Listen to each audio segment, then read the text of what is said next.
Top 5 best smartphone. এই video তৈরি করা এই মুহূর্তে মারাত্মক চ্যালেঞ্জিং একটা বিষয় হয়ে গেছে, কারণ স্মার্টফোনের দাম যে হারে বাড়তে চলছে, অলরেডি বেড়ে গেছে, আরও বাড়তে পারে এমন পসিবিলিটিও আছে। যে ফোনগুলো আমরা আমাদের ভিডিওতে যখন রিভিউ করছিলাম বলছিলাম যে এইটা না নেওয়াটাই বোধহয় বেটার, এর চাইতে আরও বেটার অপশন আপনি পাবেন, সেগুলো দেখতে পারেন, কারণ এইগুলোতে এই জায়গায় কম রয়েছে। এখন এসে দাঁড়িয়ে ওই প্রাইস পয়েন্ট থেকে সেই ডিভাইসগুলোকে আপনাদের জন্য সাজেশন দিতে হচ্ছে, মানে কি একটা অবস্থা। যাই হোক, আজকের ভিডিওতে আমরা 25,000 থেকে 30,000-এর মধ্যে যারা বাজেট রাখেন তাদের জন্য এই মুহূর্তে মার্কেটে এক্সিস্ট করে সেরকম ডিভাইস থেকে সেরা কিছু ডিভাইসকে খুঁজে বের করেছি। অর্থাৎ 5টা স্মার্টফোন থাকবে, যার মধ্যে একটি রয়েছে অফিসিয়াল, বাকি 4টা রয়েছে গ্রে মার্কেটের। সেগুলো নিয়ে আলোচনা হবে। আপনার বাজেট যদি এই মুহূর্তে ধরুন 26-27 থেকে শুরু করে 30,000-এর আশেপাশে হয়ে থাকে, তাহলে আপনি কোন 5টা ডিভাইস থেকে চয়েস করতে পারেন।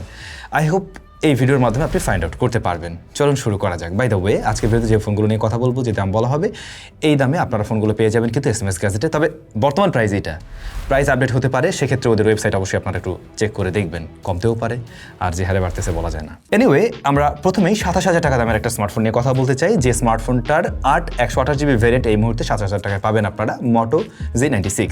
এই ফোনগুলোর ফুল রিভিউ আমাদের চ্যানেলে দেওয়া আছে, আপনারা চাইলে সেটা অবশ্যই দেখে নিতে পারেন। Moto Z96 বলতে পারেন ওদের রেগুলার যে ডিজাইন, হ্যাঁ ওই লাইনে আপনারা ফলো করছে, বাট OLED প্যানেল আছে এখানে এবং 144 হার্টজ পর্যন্ত হাই রিফ্রেশ রেট দেয়, যেটা অবশ্যই 27,000 টাকায় একটু ইউনিক আপনার কাছে মনে হবে, আর আসলেই ইউনিক। তবে 120 হার্টজ পর্যন্তই মোস্টলি পাবেন। 1600 নিটস পিক ব্রাইটনেস রয়েছে। এসওসি হিসেবে রয়েছে স্ন্যাপড্রাগন 7 Gen 2। এই মুহূর্তে আসলে এই বাজেটে বলতে হয় এটা একটা ভালো চিপ। একসময় আমি বলতাম এর চাইতে আর একটু বেটার কিছু পাবেন আপনারা, 27,000 টাকা খুঁজলে আরেকটু বাড়ালে অবশ্যই আরও বেটার কিছু পাবেন, এখন আর পাবেন না। তো এই মুহূর্তে আপনার জন্য বলা যেতে পারে এটা যথেষ্ট স্ট্যান্ডার্ড একটা এসওসি। UFS 2.2 হলো গিয়ে স্টোরেজ টাইপ। এই এসওসি আপনার রেগুলার কাজবাজ ঠিকভাবে হ্যান্ডেল করতে পারবে, টুকটাক গেমিংও করতে পারবেন। 50 মেগাপিক্সেলের মেইন ক্যামেরার পাশাপাশি 8 মেগাপিক্সেল আলট্রা ওয়াইড রয়েছে কিন্তু এখানে। সো এখানে অনেক ফোনেই দেখবেন যেগুলোতে আলট্রা ওয়াইডও নেই। আর ফ্রন্ট ফেসিং ক্যামেরা রয়েছে 32 মেগাপিক্সেলের শুটার। এটার ক্যামেরাটা একটা ডিসেন্ট জায়গায় থাকে, 4K 30 fps ভিডিও রেকর্ড করতে পারে কিন্তু এই ডিভাইসটা। 5500 mAh এর ব্যাটারি অ্যান্ড 30 ওয়াটের চার্জিং সিস্টেম, স্টেরিও স্পিকার রয়েছে। এই কম্বোটা বেশ গুছানো একটা কম্বো, ব্যালেন্স একটা কম্বো। আপনারা অবশ্যই 27,000 টাকা আমার মনে হয় এই ফোনটা একবার দেখতে পারেন। এরপরে যারা অনারের ফোন ব্যবহার করতে চান, যদি আপনি আরও 1,500 টাকা বাড়াতে পারেন, অর্থাৎ 28,500 টাকায় 12/256GB অনার 400 লাইট এই ডিভাইসটা পেয়ে যাবেন। আমি একটু আগেই বলছিলাম যে ফোনের রিভিউতে বলছে এই ফোন না কিনে বরং আরও বেটার অপশন পাবেন। এই যে এই ফোনের রিভিউতে আমি সে কথা বলছিলাম, বাট এখন এটাই সাজেশন দিতে হচ্ছে, কিছু করার নাই, আশেপাশে সবার দাম অনেক বেশি আরও। তো 12/256 এই জায়গার সেট আপ অবশ্যই ভালো। অ্যামোলেড প্যানেল আছে, 120 হার্টজ হাই রিফ্রেশ রেট দিচ্ছে, সে জায়গাটাও একদমই ঠিকঠাক আছে। মিডিয়াটেক ডাইমেনসিটি 7025 আলট্রা রয়েছে। এটা অনেক আহামরি কোনো এসওসি না, বলতে পারেন এন্ট্রি লেভেল টু মিড রেঞ্জের একটা এসওসি, যেটা ডে টু ডে টাইপের কাজগুলো মোটামুটি ভালোভাবে হ্যান্ডেল করতে পারে। 108 মেগাপিক্সেলের মেইন ক্যামেরা আছে, আর ফ্রন্ট ফেসিং ক্যামেরাটা 5 মেগাপিক্সেলের, মানে এটা কোনোভাবেই যায় না। 108 মেইন, ওই মেইনটাই মেইন, ওটাই ধরে রাখতে হবে। ফ্রন্ট ফেসিং ক্যামেরা ভিডিও কলিংয়ের জন্য ওকে আছে। তবে হ্যাঁ, মেইন ক্যামেরার রেজাল্ট নিয়ে আপনারা সন্তুষ্ট থাকবেন। 5230 mAh এর ব্যাটারি অ্যান্ড 35 ওয়াটের চার্জিং সিস্টেম।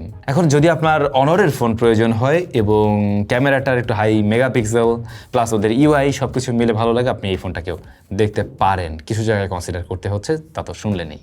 পরবর্তী ডিভাইসটা সম্বন্ধে তো জানবেনই, বাট যারা নিজেকে আরেকটু সুন্দর করে রাঙিয়ে তুলতে চাচ্ছেন তাদের জন্য আমাদের টাইজোতে কিন্তু একটা স্পেশাল কম্বো অফার চলে আসছে। আমাদের যে প্রিমিয়াম ড্রপ শোল্ডার, যেটা ওইটার 3 পিসের একটা কম্বো অফার চলছে রাইট নাও, এবং সেই ক্ষেত্রে আপনারা বেশ কিছুটা কম দামে কিনতে পারবেন।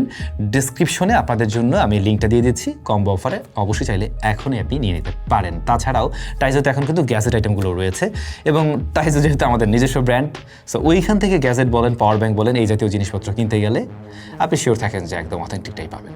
এবারে বাজেট আমাদের আরও কিছুটা বাড়ানো সম্ভব, সেই ক্ষেত্রে আমরা দেখতে পারি CMF Phone 2 Pro Indian version, এবং এই স্মার্টফোনটার 128GB ভ্যারিয়েন্ট মোটামুটি এখন ধরুন 30,500 এর আশেপাশে পাওয়া যাবে, 30,300 এরকম এর আশেপাশে পেয়ে যাবেন আর কি। তো CMF Phone 2 Pro যথেষ্ট জনপ্রিয় একটা ডিভাইস, যেখানে আমরা অ্যামোলেড প্যানেল দেখতে পাই, স্পেশাল ইউনিক ডিজাইন রয়েছে, আর এর যে ডিসপ্লেটা সেখানে কিন্তু 120 হার্টজ হাই রিফ্রেশ রেট পাওয়া যাবে। মিডিয়াটেক ডিমেনসিটি 7300 Pro রয়েছে। এই এসওসিটা আবার বলতে পারেন মোটামুটি যথেষ্ট ব্যালেন্সড রেগুলার পারফরমেন্সের জন্য, পাশাপাশি যারা ফ্রি ফায়ার কিংবা পাবজির মতো গেম খেলেন আপনারা মোটামুটি একটা স্ট্যান্ডার্ড রেজাল্ট পাবেন এখনকার সময় অনুযায়ী এই দামে। তবে এই স্মার্টফোনটার মেইন আকর্ষণীয় জায়গা হলো এর ক্যামেরা, যেখানে আমরা দেখতে পাই 50 মেগাপিক্সেলের মেইন ক্যামেরার পাশাপাশি 50 মেগাপিক্সেলের টেলিফটো জুম লেন্স রয়েছে। একমাত্র ইউনিক ডিভাইস এইটাই যেখানে আপনারা টেলিফটো পেয়ে যাচ্ছেন এই প্রাইস সেগমেন্টে আর কি। 2x অপটিক্যাল জুম দেবে এইটা, পোর্ট্রেটের ক্ষেত্রে ভালো রেজাল্ট আসে এবং 8 মেগাপিক্সেল আলট্রা ওয়াইড শুটার রয়েছে। তাছাড়া ফ্রন্ট ফেসিং ক্যামেরা রয়েছে 16 মেগাপিক্সেলের শুটার, আর এই ফোনটা ভিডিও রেকর্ড করতে পারে 4K 30 fps এ। ব্যাটারি 5000 mAh, যা বিলো স্ট্যান্ডার্ড মনে হয় আমার কাছে অন্তত।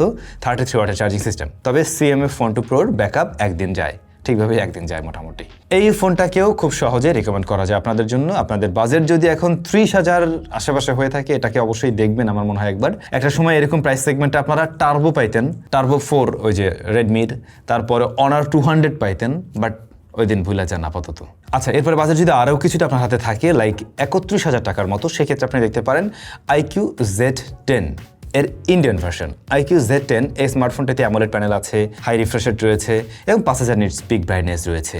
স্ন্যাপড্রাগন 7S Gen 3 রয়েছে, UFS 2.2 হলো গিয়ে স্টোরেজ টাইপ। সো এটার পারফরমেন্সের জায়গাটা কিন্তু আমরা বেশ ভালোই দেখছি। আর 50 মেগাপিক্সেলের মেইন ক্যামেরা এবং 32 মেগাপিক্সেলের ফ্রন্ট ফেসিং ক্যামেরা রয়েছে। 4K তে ভিডিও রেকর্ড করতে পারে। এটার ক্যামেরাটা এই বাজেটের সেরা আমি বলবো না, এর চাইতে বরং CMFটা ভালো হবে। তবে আপনি যদি পারফরমেন্স অ্যান্ড ব্যাটারির জন্য চান তাহলে এটা দেখতে পারেন, কারণ এই ফোনের ব্যাটারি আবার বড় আছে। 7300 mAh এর ব্যাটারি রয়েছে অ্যান্ড 90 ওয়াটের চার্জিং সিস্টেম। মেইনলি স্মার্টফোনটার আকর্ষণীয় জায়গাটা হলো গিয়ে ফোনটা বেশ স্লিম, ডিজাইনটাও সুন্দর আছে এবং ব্যাটারিটা অনেক বড় রয়েছে। আর সেই সাথে SoC হিসেবে কেপেবল একটা SoC আমরা দেখছি। তবে যারা কিনা অফিসিয়াল ডিভাইসের জন্য ওয়েট করে আছেন, হ্যাঁ, তাদের জন্য এবারে আমরা যাবো। বাট আর একটা ডিভাইস মার্কেটে এসেছে, আপনারা ওই ফোনটা একবার দেখতে পারেন। আর তা হলো রিয়েলমি Narzo 90। Narzo 90 25K তেই আপনারা পাবেন এবং এর 6128GB ভ্যারিয়েন্টটা পাওয়া যাবে। এই ডিভাইসটা নিয়ে আমি এখনো রিভিউ করিনি, আমি চেষ্টা করবো রিভিউ দেওয়ার জন্য। দেন আপনারা হয়তো এটা নিয়েও একটা ডিসিশন মেক করতে পারেন, দেখা যাক ওটা আসুক আগে হাতে। আর অফিসিয়াল ডিভাইস হিসেবে আপনারা চয়েস করতে পারেন Camon 40 Pro। Tecno Camon 40 Pro এই স্মার্টফোনটা 28K তে পাওয়া যায়। এই ফোনটাতে আমরা অ্যামোলেড প্যানেল দেখতে পাই, 120 Hz হাই রিফ্রেশ রেট রয়েছে, ডিসপ্লেটা দেখতে যথেষ্ট সুন্দর এবং প্রসেসর হিসেবে রয়েছে MediaTek Helio Z100 Ultimate। UFS 2.2 হলো গিয়ে এর স্টোরেজ টাইপ। সো এই ফোনটার ডিসপ্লে অ্যান্ড পারফরমেন্সের জায়গাটা আমরা ভালোই বলতে পারি অ্যাজ অফিসিয়াল ডিভাইস। দেন 50 megapixel main camera, 8 megapixel ultra wide, front facing camera 50 megapixel. Camon সিরিজের ফোন ক্যামেরাতে ভালো আউটপুট দেয়, আপনারা জানেন অ্যাজ অফিসিয়াল ডিভাইস। এটার চাইতে বোধহয় বেটার ক্যামেরা ফোন এই মুহূর্তে এক্সিস্ট করে না। স্টেরিও স্পিকার রয়েছে, 5200 mAh এর ব্যাটারি অ্যান্ড 45 ওয়াটের চার্জিং সিস্টেম। ওভারঅল কম্বো কিন্তু যথেষ্ট গুছানো। এই ফোনটাও আপনারা দেখতে পারেন। তবে মার্কেটে অ্যাভেলেবিলিটি কেমন আছে আমি জানি না, ওদের ওয়েবসাইটে দেখলাম অ্যাভেলেবিলিটি রয়েছে আর কি, সেই জায়গা থেকেই আমার মানে ভিডিওতে নিয়ে আসা। সো এই ফোনটাও আপনারা আপনাদের চয়েস লিস্টে রাখতে পারেন অ্যাজ অফিসিয়াল ডিভাইস। এখন আপনারা আমরা বলতে পারেন, ভাই এরকম প্রাইস সেগমেন্টে তো আমরা স্যামসাংয়েরও কিছু ডিভাইস পেতাম, এখন তো পাবেন না। আপনারা ওই যে বললাম অনার 200 পেতেন, এখন তো পাবেন না। এই হচ্ছে কি সমস্যা ভাইয়া, দাম সব বেড়ে গেছে, 4-5 হাজার টাকা করে দাম বাড়ছে একটা ফোনের।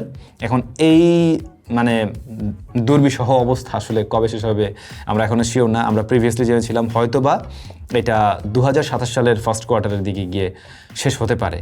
এবছরটা অনেক বাজেভাবে যাবে যেটা মনে হচ্ছে স্মার্টফোন মার্কেটের অবস্থা। এবং একটা জিনিস খেয়াল করছেন, রিসেন্টলি কোনো নতুন ফোন কিন্তু আসছে না, মানে সব মিলে একটা বাজে অবস্থা।